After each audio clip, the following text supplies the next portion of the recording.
Здраво на сите, добре дојдовте во 9-тата епизода од втората сезона на Издиши се подкаст за поправка на секојдневното расположение. Новото време носи и нови предизвици. Предизвици кои може би се големи за нашите ситни чекори или недостижни за нашите мисли. Секоја приказна е уникатна и посебна, па така и секој предизвик кој доаѓа со неа. Во текот на минатите епизоди зборувавме за животните предизвици и секојдневни ситуации, па тука едногласно можеме да кажеме дека брзото темпо на живот доведува да ние понекогаш се чувствуваме изгубени, тажни, депресивни, да не сакаме да преземаме никакви чекори или да се плашиме пак за нашата иднина. Понекогаш едноставно е потребно да земеме длабок здив и да направиме пауза. Пауза од се она што не деконцентрира, не ни дава поддршка и не прави несреќни. Но постојат и моменти кога одредени луѓе во одредени животни ситуации, водени од својот внатрешен глас, чувствуваат дека не припаѓаат таму во тоа време или пак не заслужуваат да бидат таму кога нештата се одвиваат во нивна полза. Токму денешната тема е поврзана со ваквите мисли и чувства и станува збор за импостер синдром или познато и како синдром на измамник. Пред да ја најавам мојата денешна гостинка, би сакала да ве потсетам дека може да го користите кодот за попуст при закажување на разговор со било кој психолог, достапен на платформата Разговор МК. За да може да го искористите кодот со 15% попуст, ќе мора да ја симнете апликацијата Разговор МК на вашите мобилни уреди и при резервација да го запишете кодот Издиши се 15. Кодот ќе ви го оставам и во описот на оваа епизода. Исто така нашите пријатели од Себе сложувалка имаат супер понуда за сите средношколци и студенти. При закажување на разговор со било кој психотерапевт од тимот на Себе сложувалка добивате 15% попуст. А моја денешна гостинка е лиценцираниот психолог, психотерапевт и едукатор Сања Стефановиќ. Сања, здраво, добре дојде во новата сезона на Издиши се, како си? Здраво, добро ве најдов. Одлично се чувствувам, спремна да зборуваме за многу значајна тема за сите луѓе во општеството. А пред да навлеземе подетално во темата, би сакала да објасниме што е импостер синдром. Да, добро е да почнеме од некаде. Прво да споменаме дека го користиме терминот кој што се користи и на англиски јазик, меѓутоа да, го имаме преведено во неколку верзии на македонскиот јазик. Верувам дека ниту една соодветно не го опишува овој синдром, па затоа и го користиме се уште англицизмот, овој така соодветно користен во нашиот јазик. Тоа што синдромот го означува е всушност своевидно натрапништво, односно измамништво, каде што лицето кое што го чувствува овој синдром се наоѓа во ситуација каде што не верува во своите способности и смета дека е несоодветно поставен на одредена позиција или дека чувствува само критика, односно незадоволство од тоа како перформира одредени работни обврски. Практично тоа се лица кои што се наоѓаат во средината како натрапници, имаат ниска самодоверба, не веруваат во своите способности и вештини, иако де факто ги поседуваат. Кои се главните карактеристики на импостер синдромот? Има бројни карактеристики и ние ќе ги наведеме вака како една листа, меѓутоа не значи дека секој кој го чувствува овој синдром ќе ги поседува сите од нив на самата листа. И секако може да има дел од нив, може да има различни од овие што ги споменаме, меѓутоа генерално се манифестира на начин што лицето покажува голема загриженост дека ќе биде препознаен како измамник во средината во која што се наоѓа, дека ќе биде разоткриен на некаков начин, дека е таков. Потоа се манифестира на тој начин што има ниска самодоверба, самовреднувањето е ниско, еден начин да се препознае и преку критичниот глас, внатрешен глас кој што го чувствуваме. И за ова сакам малку повеќе да објаснам. Се вели дека импостер синдромот доаѓа од мислата, дека мислата е причинител на самиот синдром. Всушност, кога лицата имаат една перзистентна мисла во главата, тоа е некој глас кој што им вели не си доволно добар, ова не го правиш доволно добро, ја доби оваа работа поради тоа што имаше врски или беше среќен тебе да те изберат, тоа се оние мисли кои што не ставаат на место да не веруваме во себе си, во своите способности. Сакам, кога го кажувам ова, исто така да споменам дека овој синдром не се појавува само на работа, иако можеби ќе користам повеќе такви примери во нашиот разговор денес. Всушност се појавува во секоја средина каде што ние имаме било каква релација со друг човек, каде што имаме некој кој е сведок на тоа кои сме ние. Може да се појави секако во работната средина, често го забележуваме таму и често зборуваме за тоа како се манифестира на работа, меѓутоа може да се појави и во академија. Кога велам академија, мислам и на учениците, значи независно дали се работи за ученици, студенти, како и да е, или пак персоналот кој што работи во образовните институции и секако може во било која релација, како што веќе споменав. Кога викам релација, мислам на врски кои што ги градиме, дали е тоа нашето друштво, па таму да се чувствуваме неадекватни со нашето присуство. Во нашата релација со партнерот исто така може да се чувствуваме неадекватни. Од типот на ова е премногу добар партнер за мене. Јас ги немам нештата кои што му се потребни на овој партнер за да ме сака. Не сум доволно добар за неа. Така што тоа се некои мисли и пораки кои што се јавуваат кај луѓето кои што го чувствуваат овој синдром. И како што спомнавме, секогаш се сомневаат во своите способности, постојано живеат во тој некаков страв дека ќе бидат разоткриени како измамници во нивната средина, како импостер. Практично тоа го означува самиот збор. Се критикуваат себе си, тежнеат кој еден перфекционизам кој што и самите знаеме дека е невозможен и секогаш ги атрибуираат своите успеси на среќа или пак можеби врски или непотизам или што и да е веќе. Да, тука ги споменавме и карактерните особини, нели перфекционизмот е карактерна особина, па дали имаат тие влијание дали еден човек ќе се соочи со импостер синдром или не? Дефинитивно има влијание. Одат некако рака под рака, би рекла.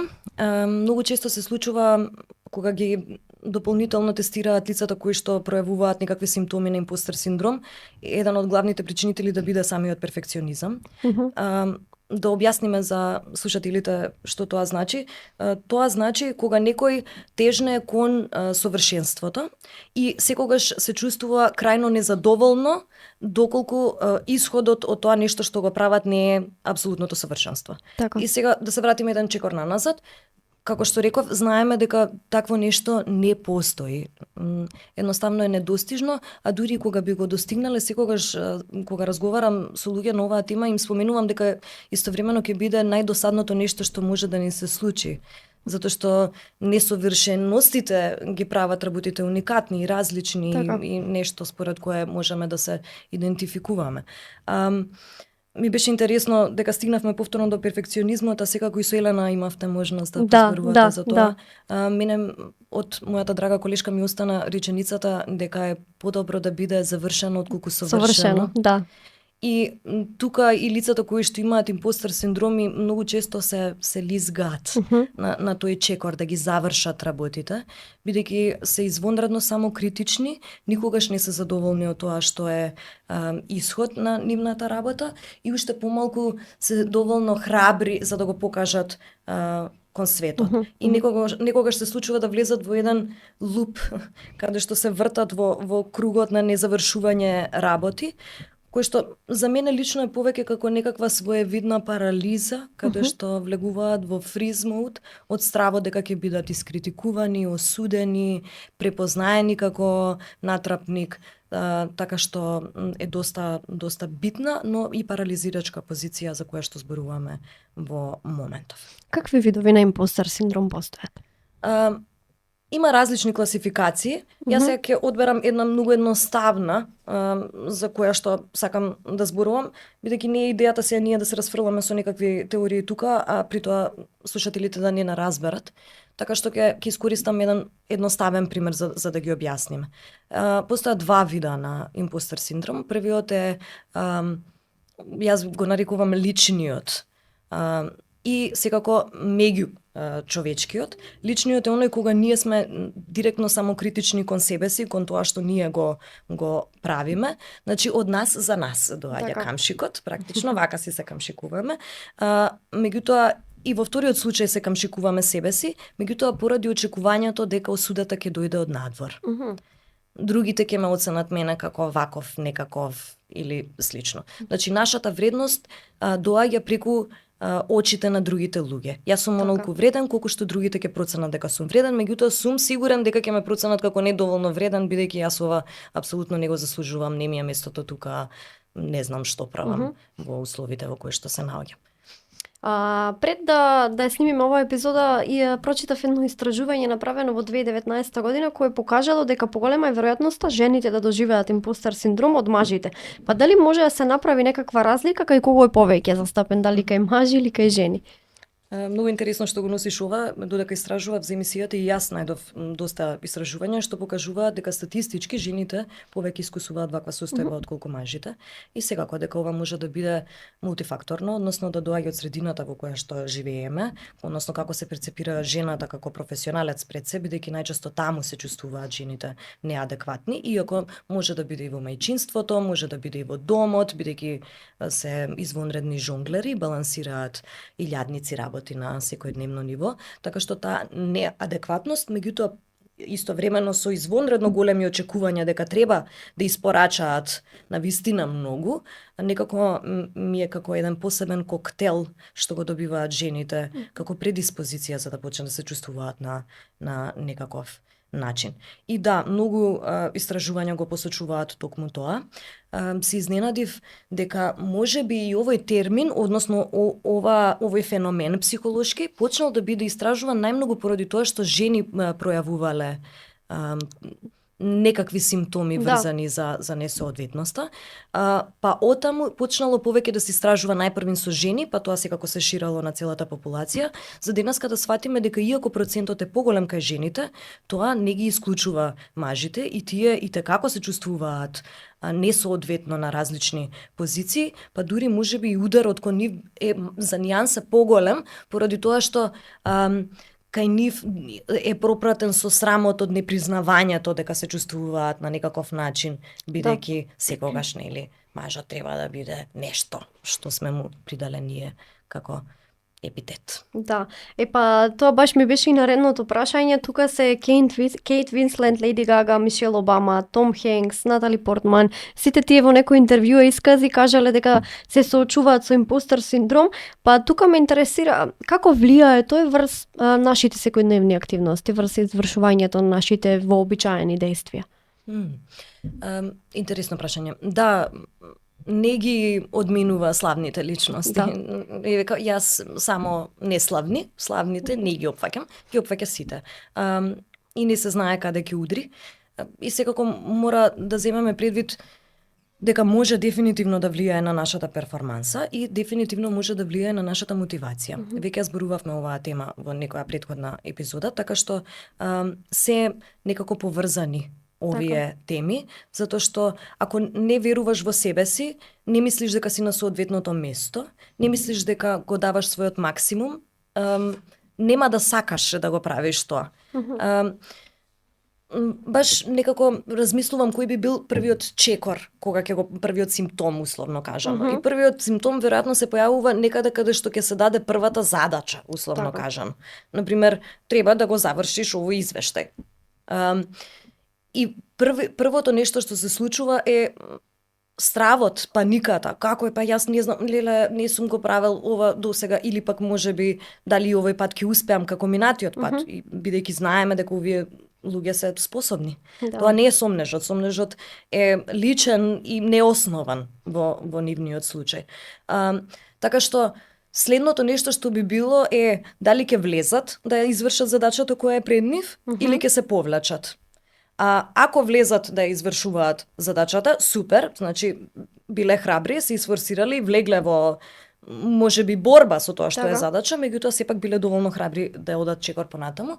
Меѓутоа дефинитивно едно нешто што може да се случи е да се повлечат и во таа некоја демотивираност или да ја влечкаат задачата бескрајно, односно да не ја завршат, хипотетички, никогаш да не се сигурни и да проверуваат по 100 пати прочитај ми го ова, или пак ако е тоа некако завиено со срам, да си седат сами во таа состојба на незадоволство. Така што може да влијае на тоа како ние реагираме во ситуацијата, значи на движењето, што правиме, каква интеракција ќе имаме со околината и дефинитивно може да влијае на тоа да се чувствуваме потреба всушност на некаков начин да се изолираме поради непријатноста што синдромот ни ја носи. Се зборуваме за тоа каков чекор би превзеле, односно што не би превзеле луѓето што го чувствуваат овој синдром, но секако мора да зборуваме и за посериозните импликации од ова. Да, на микрониво ќе имам задршки, ќе ги чувствувам стравовите, ќе се плашам, ќе ми биде страв да аплицирам за друга позиција или да побарам покачување или што и да е. Меѓутоа, секако мора да се земе предвид дека ова секако влијае и на менталното здравје и многу често е пропратено со анксиозност и депресија. Но, сакам тука да споменам дека не сум сигурна што е прво. Што доаѓа прво, бидејќи истражувањата покажуваат дека доколку се диагностицира одредена невроза, многу е голем процентот дека ќе се појави некаде таму импостер синдром, односно симптомите кои што доаѓаат со него. Тоа што ми е битно да го кажеме е дека исто така доколку само чувствуваме импостер синдром, дефинитивно може да развиеме и анксиозност и ова повлекување што го зборувам што може да оди до депресија, така што мора да имаме свесност за тоа дека иако ќе го попречи нашето секојдневие, може и генерално да влијае на нашето ментално здравје. Така, ги споменавме мотивацијата, тука и самодовербата, па дали лицата кои што се соочуваат со импостер синдром може би имаат намалена мотивација? Дефинитивно имаат намалена мотивација и во однос на самодовербата генерално се имаат, покажуваат пониско себевреднување, но тоа не значи дека тоа ќе биде манифестирано во секоја можна ситуација. Може да биде, меѓутоа не мора. Може на работа да не се чувствуваме пријатно, меѓутоа кога ќе си дојдеме дома да се чувствуваме извонредно, среќно, задоволно, свој на своето, на некаков начин. Кои се главните знаци кои покажуваат дека едно лице има импостер синдром, односно како ние да забележиме дали нашата околина се соочува со импостер синдром? Веќе спомнавме за симптомите, така што симптомите. Како се пројавува кај луѓето. Така што би рекла дека тоа се тие. Ако забележиме дека иако гледаме некој што е извонредно способен пред нас, тој не сака да се нафати да изврши нешто поради некои своји собствени сомнежи, може да претпоставуваме дека се работи за такво нешто.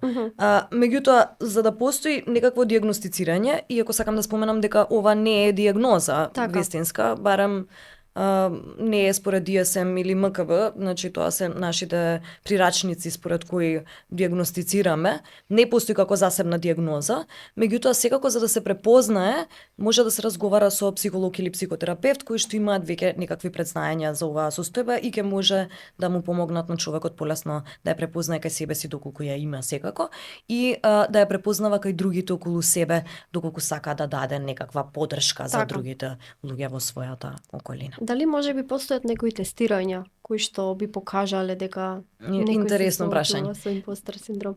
Па не постојат, барем не некои што се супер добри, кои што можам да ги препорачам. Секако има онлайн некакви тестови што може луѓето да ги направат. Меѓутоа, класична диагностика, односно тестирање, каде што би дошле до некаков одговор дали е навистина така или не, препорачувам да се посети психолог или психотерапевт со кој што би можело да се поразговара за да стигнеме до некаква цел. Што може да предизвика за добивање условно кажано на импостер синдром? Дали има некои клучни моменти во текот на нашиот живот кои што може би довеле до таква ситуација? Многу интересно прашање. Некако ние психолозите сакале некеле секогаш кога имаме некоја дискусија, стигнуваме до дебатата на nurture versus nature.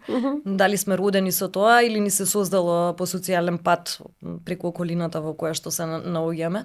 И за конкретно во нешто веќе споменав дека кај лица кај кои што е диагностицирана анксиозност или депресија, има поголема шанса како еден од симптомите да биде и импостер синдром. Но исто така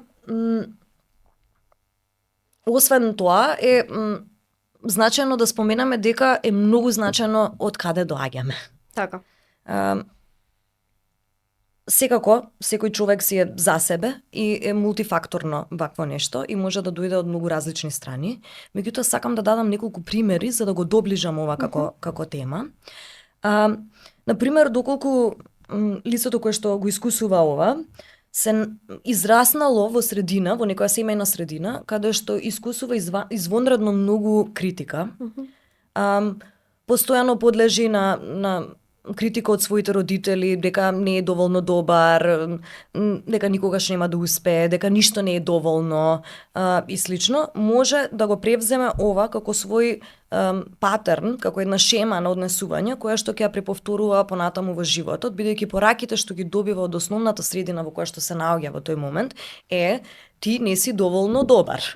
И тогаш доаѓа тенденцијата да се обидеме, да бидеме тој човек што родителите ќе го одобрат, а никогаш не го одобриле во детството. Освен овој пример, може сакам всушност да го надополнам малку. Доколку детето не добие верификација на некаков начин дека тоа што го има направено е доволно добро, ако не му е уважен успехот на некаков начин, постојано ќе трага по тоа да му биде уважен на еден или на друг начин. Меѓутоа ќе стравува дека нема да биде уважен, дека не е доволно добар, поради тоа што тоа е пораката која ја има добивано од нуклеарната заедница во која што се родил. Но, ако детето од време на време добие пофалба од родителите, од типот на браво на овој тест, супер направи, меѓутоа тоа е спорадично, не го добива после секој тест на кој што добро перформирало детето и како ќе го втемели овој начин на однесување, односно овие негативни чувства кои што понатаму ќе го следат во животот, бидејќи знаеме дека кога спорадично поддржуваме одредено однесување, тоа повеќе се втемелува отколку секојдневно кога го поддржуваме. Затоа што ако има конзистенција во тоа, ако детето добива през, односно пофалба секој пат кога ќе направи нешто добро, тоа ќе се научи дека секогаш кога ќе добијам петка, мама и тато ќе ме пофалат. И тогаш пофалбата е достапна од родителите. Така. И тука доаѓа и манипулацијата. Не морам овој пат да добијам петка, ќе добијам наредниот пат, бидејќи секако ме очекува пофалбата. Така. Меѓутоа, ако пофалбата доаѓа само во одредени ситуации, не знам кога е полна месечина или кога се расположени родителите и што и да е, тогаш детето бидејќи тоа е веќе надеж. Овој одговор од родителите го гледаме како надеж. Значи може да се случи. Така. Уште повеќе ќе се трудат да го добијат тоа. Им се случило еднаш, веќе го осетиле на своја кожа, знаат дека е возможно, уште толку ќе се трудат да ги воодушеват првенствено своите родители, меѓутоа како една незавршена работа и остатокот од животот сите останати кои што ги гледаат како некои кои што ги оценуваат во нивниот живот. Тоа може да биде шефот, тоа може да бидат колегите, тоа може да биде професорот, тоа може да биде партнерот, тоа може да бидат другарите од друштво, така што генерално е нешто што може да дојде од првичната средина во која што сме израснати и потоа да се пренесува како научено однесување во различни сфери од животот. Да, тоа би значило дека уствари средината има многу големо влијание дали едно лице би се соочил со импостер синдром. Секако дека има, мислам не можеме да го одвоиме, не можеме нас да се одвоиме од социјалната средина во која што живееме. Пораките што сме ги добивале се многу значајни и не следат до крајот на животот. Нормално без некоја особена осуда кон родителите наши, бидејќи тие не го започнале нашето одгледување со прирачник, па ете не го следеле прирачникот како не го следавте. Прирачник не постои, тие се снаоѓале онака како што знаеле или можеби научиле од нивните родители. На нас е да го препознаеме тоа во себе си и понатаму да работиме да го промениме. Како да се справиме со импостер синдромот? Многу интересно прашање, многу размислував за ова пред да дојдам тука, заради тоа што немам готова формула. Не можам да им кажам 5 чекори следете ги, ако ги следете 100% ова го немате во животот. Меѓутоа дефинитивно има некакви насоки кои што можат да се следат за да се во најмала рака олесни и да се препознае сопствената вредност, не преку очите на другите, туку поради фактите што ги имаме пред себе. Така. Луѓе со извонредни CV-а не си веруваат на себе си, не аплицираат на одредени позиции, иако хартијата вели дека се извонредно компетентни и спремни да превземат одредена улога. Многу е битно прво да се препознае тоа кај себе си. Не може да се работи на ништо ако тоа не го видиме во себе си пред се. Значи, таа некоја свесност е првото светло што го вперуваме кон проблемот, за да можеме да се бавиме со проблемот. Ние би можели во темница некако да се обидеме да го најдеме каде, меѓутоа е многу значајно да имаме такво вперено светло кон тоа што не мачи, за да можеме да почнеме да размислуваме за тоа како да го разрешиме. Тоа е секогаш првиот чекор. Сега, кога имаме свесност за себе си, тоа доаѓа од место каде што ние се информираме или зборуваме со стручно лице. Дали ќе биде тоа пошто некој ни посочил дека имаме таква тенденција или ќе прочитаме нешто на интернет, ќе видиме некој рил, ќе го слушнеме овој подкаст. Што и да е начинот на кој што ќе дојдеме до тоа да можеби потенцијално да препознаеме нешто во себе си од тоа што го читаме, гледаме околу нас. Следниот чекор би бил да се обратиме на стручно лице. Секогаш го посочувам ова, бидејќи стручните лица, односно психолозите и психотерапевтите имаат веќе механизми на кои што ќе можат да го поддржат клиентот, за да може да извојува една битка со себе си пред се, за да може да биде поадекватен во се она што го работи околу себе. Така. Освен тоа, секогаш препорачувам афирмации на некаков начин, што сакам да кажам со тоа. Да ја препознаеме својата вредност и често да се подсетуваме на сопствената вредност, да си дозволиме на себе си да правиме грешки, меѓутоа истовремено и да видиме кои сме, што сме и што ете пишува на тоа CV што ние не го гледаме пред себе. Да се откажеме од перфекционизмот, односно да почнеме да веруваме дека совршенството не постои и дека можеби доволно добар е повеќе отколку совршен во одредени ситуации. Некогаш е подобро да го пратиме трудот со кој што сме се мачеле да го напишеме толку долго време, каков и да е, него да го прегледуваме, проверуваме, поминеме низ еден обсежен процес и на крај и не го пратиме од страв дека можеби повторно не е доволно добар. Исто така еден од чекорите што секогаш го препорачувам на луѓе е да имаат реалистични цели. Луѓето ќе постават некои извонредно високи цели за себе си и потоа се изненадени како не им успеало, меѓутоа изненадени и добро, бидејќи најчесто се чувствуваат разочарани, а и тоа е нешто што придонесува да имаат ниска мотивација да влезат во нови процеси. И разбирливо е. Пробав, не успеав, зошто би пробувал пак? Да. Меѓутоа тоа е многу поразително поради тоа што самите на себе си сме си најголем непријател и можеме да извлечеме многу повеќе од себе си доколку си дозволиме да почнеме да гледаме во повеќе. Меѓутоа, како што веќе зборував, ова може да биде извонредно парализирачка позиција, каде што се потврдува дека не сме доволно добри. Уште едно нешто што сакам да го споменам е дека најчесто кога луѓето почнуваат да се чувствуваат вака, првиот инстинкт им е да се обидат подобро или повеќе. Ете ќе ме препознаат дека сум измамник, да се втурнам во уште повеќе работа. Ќе земам уште задачи, работни обврски и тоа секако дека не им оди во прилог поради тоа што само ја втемелува позицијата во која што се наоѓаат. Се оптеретуваат себе си со нереални задачи кои што дури ни некој што има извонредно многу самодоверба не може да ги заврши. Да, тука се потсетив на burnout момент, каде што нели од толку многу задачи може да дојде до прегорување едноставно. Баш така. Каков е пристапот на психолозите кон лицата кои се соочуваат со импостер синдром?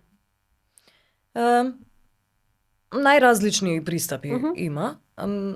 Како што веќе споменав, ние сме обучени како да им пристапиме на овие лица и да работиме на нивната самодоверба и самовредност, пред се да се видат кои се и што се, да се видат. Некои од нив за прв пат ќе се запознаат Да. себе си во тие моменти, да се прифатат со сите своји несовршености, да бидат похрабри во сите нивни чекори и секако на ова патување кое што речиси никогаш не е лесно, да им бидат поддршка за да ги најдат своите капацитети, да се држат до нив, да се подпираат на нив и да ги користат за да додадат напред, а не да стојат во место или не да Боже се враќаат назад.